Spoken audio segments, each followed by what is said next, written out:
Okay, let's take advantage of your being in that chair to do a little budget making 101 here, since we are coming up to the budget. You haven't set the date yet, have you? But we know it's the end of March, something like that? It'll be in March, yeah. It'll be in March, sometime in March. You delivered, I think if memory serves, one budget for the Ontario government when you were in provincial politics, and now this is going to be budget number 6 for you as the federal finance minister. Has anything changed about the way you approach budget making over your years? If anything, I'm more cautious than I ever was. And I think that's just experience. It's going through that economic downturn, the recession that we had, that really was. Cautious in what respect? I'm cautious in what advice I listen to. I mean, I listen broadly, but I'm very conscious of self-interest that many have. I'm also conscious of the political reality that my colleagues on both sides of the House, including my own side, all believe in a macro way in restraint, but not when it comes to their own ridings and their own projects. Shocked. Shocked. So I may not end up being the most popular member of the House of Commons, but I am cautious about all those things. Priority making is very important. I'm much more direct than I used to be about at the beginning of the process, saying what are we trying to accomplish here, and what are the 2 or 3 or maybe 4 main things. And to try to focus on those things and not be distracted by the numerous good projects and good ideas that people have. Like arenas in Quebec City? Sure, and there are always good things, and tax breaks for charitable donations, all sorts of good ideas that come up. But we need to stay on track, we need to stay focused, and we need to have a coherent narrative about what we're doing. The country needs direction. Whom does a finance minister consult with to get good advice on making a budget? Well, obviously I consult with the Prime Minister. He and I work closely together. This is the 6th time we've done this, so we know each other quite well. We don't always agree, but... Who wins when you disagree? That's good. Sometimes me, believe it or not, sometimes it's not someone winning, it's someone acknowledging... Prevailing. Yeah, it's acknowledging the argument that the other person is making about the usefulness of a particular idea. Can you give us an example of that, where the two of you may have not been on the same page and ultimately you convinced him?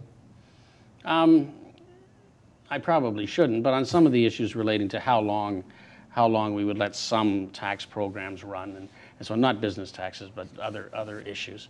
We've had different concepts about duration of things. In the Economic Action Plan, we had naturally some concerns about how large it should be, because we're running a big deficit.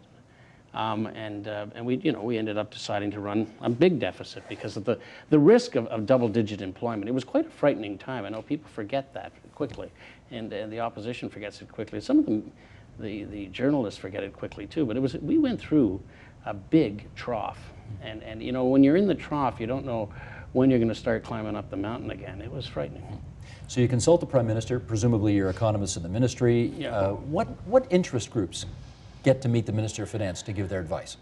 Well, I meet with the small business representatives. I meet with the big sectors.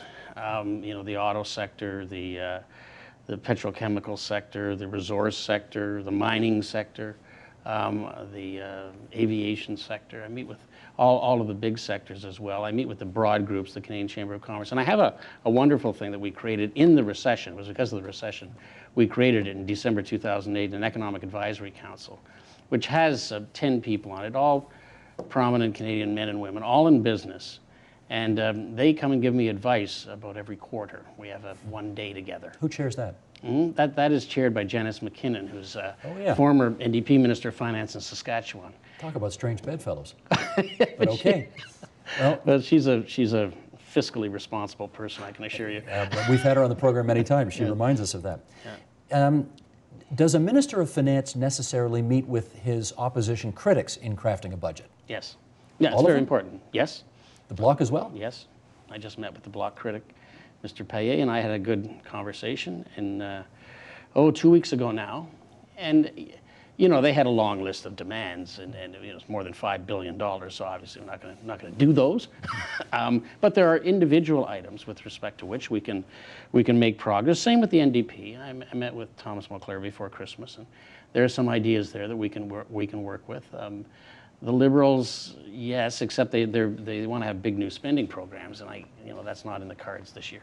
Does a Minister of Finance ever even gently tip his hand after those kinds of meetings saying, I like that idea, thank you? Yeah. You do that? Yes, and we've incorporated some of their ideas in the budget. And there are a few ideas on the table now this year, some, at least one relating to seniors that I'm going to talk to them some more about how we craft things. It is a minority government. We do not have a majority. We have to work with the opposition. We also have to govern. We have to have a clear direction. Do you meet with provincial finance ministers? Yes, we meet twice a year. But I mean in terms of the budget? The budget, no. We talk more informally about that. I spoke with two of them this week, and I'll speak with others. So we have good communications going back and forth. My concern with a couple of the provinces is their own fiscal probity. Is making a budget a 12-month-a-year endeavor? It's always, there are always ideas coming forward. So in that sense, yes, it's a continuous endeavor. But it really is more like a 4 to 6 month endeavor, where we do the intensive consultations, the intensive listening, and sort through priorities and decide what we're actually going to do. A lot of the decision making is what not to do, rather than what gets done. A couple more things. Given that you've done budgets at both the provincial and federal level, is there any difference in how you make a budget at a provincial level versus a federal level? Yes, and my provincial colleagues and I talk about this regularly. Healthcare dominates provincial budget making. The Minister of Finance in a province might as well be the Minister of Health as well. That's not true federally. We have more scope federally, and we have more opportunities federally. And last question. I know Paul Martin, when he was finance minister, used to get up in front of the mirror and practice that speech over and over and over because he appreciated the importance of not just having the numbers be good, but his performance be good. Obviously, it sets a tone, conveys confidence or not, etc. Do you do that? I practice it. I read it. I don't do it in front of a mirror. But yeah, I practice it. I make sure I'm familiar with the speech. I actually find it a relief because it means the job is done. The relief really comes a day or two before. The speech is ready, the budget is ready, the decisions are made. The only anxiety relating to it is how it will be received, and you hope you've made the right decisions. But at the end of the day, it's another speech in Parliament. You need the confidence of Parliament for the government to carry on.